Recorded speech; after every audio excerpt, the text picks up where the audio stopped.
Hello friends, welcome to my YouTube study by Diksha Singh. उम्मीद करती हूँ आप सभी स्वस्थ होंगे और अच्छे होंगे। तो आज की इस क्लास में मैं आपके सामने जीएस से रिलेटेड बहुत इंपॉर्टेंट प्रश्नों को लेकर आई हूँ। चलिए फटाफट आते हैं पहले प्रश्न पर। पहला प्रश्न हमारा है, वो आपसे पूछता भारत का क्षेत्रफल कितना है। भारत का जो क्षेत्रफल है वो कितना है, तो आपका उत्तर यहाँ पे होगा 32,87,263 वर्ग किलोमीटर। नेक्स्ट, डुरंडर रेखा किन देशों की सीमा है। डुरंडर रेखा किन देशों की सीमा है, तो आपका उत्तर यहाँ पे होगा अफगानिस्तान और पाकिस्तान। अफगानिस्तान और पाकिस्तान के मध्य जो सीमा है उसको आप डुरंडर रेखा के नाम से जानते हैं। नेक्स्ट आपसे पूछता है, कर्क रेखा भारत के कितने राज्यों से होकर गुजरती है, तो कर्क रेखा भारत के कुल 8 राज्यों से होकर गुजरती है। नेक्स्ट आपसे पूछता है, नाथुला दर्रा किस राज्य में। नाथुला दर्रे की अगर बात करें तो आपके सिक्किम राज्य में है। नेक्स्ट आपसे पूछता है, दिल्ली किस नदी के किनारे बसा हुआ है, तो दिल्ली आपके यमुना नदी के किनारे बसा हुआ है। भारत का सबसे लंबा बांध कौन सा है, तो आपका उत्तर यहाँ पे होगा हीराकुंड बांध। हीराकुंड बांध उड़ीसा। नेक्स्ट आपसे पूछता है, शिव समुद्रम जलप्रपात किस नदी पर बना हुआ है।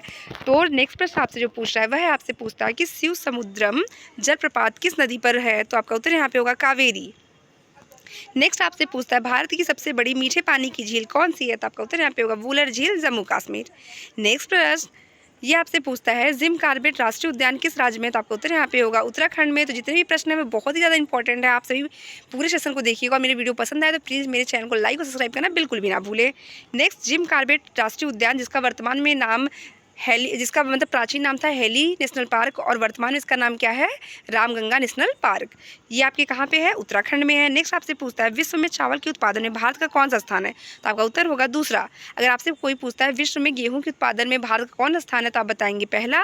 और चावल के उत्पादन की अगर बात करें तो वह है आपका दूसरा, और पहले स्थान पर कौन है, आपका चीन। नेक्स्ट आपसे पूछता है, भारत में हरित क्रांति लाने का श्रेय किसे जाता है। भारत में हरित क्रांति लाने का जो श्रेय वो डॉक्टर एम.एस. स्वामीनाथन को जाता है। वर्तमान में डॉक्टर एम.एस. स्वामीनाथन का भी हाल ही में निधन हो चुका है, तो भारत में हरित क्रांति के जन्मदाता इनको माना जाता है। नेक्स्ट प्रश्न आपसे पूछता है, तंबाकू भारत में सर्वाधिक कौन सा राज्य उत्पादित करता है। तो तंबाकू की अगर बात करें तो सबसे ज़्यादा ये किस राज्य में उत्पादित किया जाता है, आपके आंध्र प्रदेश में। नेक्स्ट आपसे पूछता है, भारत में श्वेत क्रांति जिसको आप दुग्ध उत्पादन के नाम से जानते हैं का श्रेय दिया जाता है, तो आपको उत्तर यहाँ पे होगा डॉक्टर वर्गीस कुरियन। नेक्स्ट आपसे पूछता है, भारत का सबसे छोटा राष्ट्रीय राजमार्ग कौन सा है, तो आपका उत्तर यहाँ पे होगा NH-47A। NH-47A। नेक्स्ट आपसे पूछता है, भारतीय रेल का राष्ट्रीयकरण कब हुआ। तो भारतीय रेल के राष्ट्रीयकरण की अगर बात करें तो ये आपका 1950 में हुआ है। नेक्स्ट आपसे पूछता है, भारत का पहला परमाणु ऊर्जा केंद्र कहाँ पे है, तो आपका उत्तर यहाँ पे होगा तारापुर, और ये कहाँ पड़ता है, आपके महाराष्ट्र में। नेक्स्ट आपसे पूछता है, भिलाई इस्पात संयंत्र किस देश की सहायता से स्थापित किया गया। भिलाई इस्पात संयंत्र किस देश की सहायता से स्थापित किया गया, तो आपको उत्तर यहाँ पे होगा पूर्व सोवियत संघ। नेक्स्ट, अरब सागर की रानी किसे कहा जाता है। तो अरब सागर की अगर रानी की बात करें तो आपकी कोची को कहा जाता है। तो जैसा कि आप देखते जा रहे होंगे कि 1 बाय 1 जितने भी प्रश्न हैं वो बहुत ज़्यादा लेटेस्ट है, तो प्लीज़ वीडियो को पूरा देखिएगा। वीडियो पसंद है तो लाइक और सब्सक्राइब करना मेरे चैनल को बिल्कुल भी ना भूलें।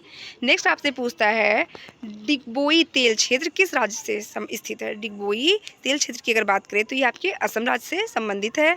नेक्स्ट, भारत का सबसे ऊंचा जलप्रपात कौन सा है। तो भारत के सबसे ऊंचे जलप्रपात की अगर बात करें तो यह जोगरसुप्पा कर्नाटक।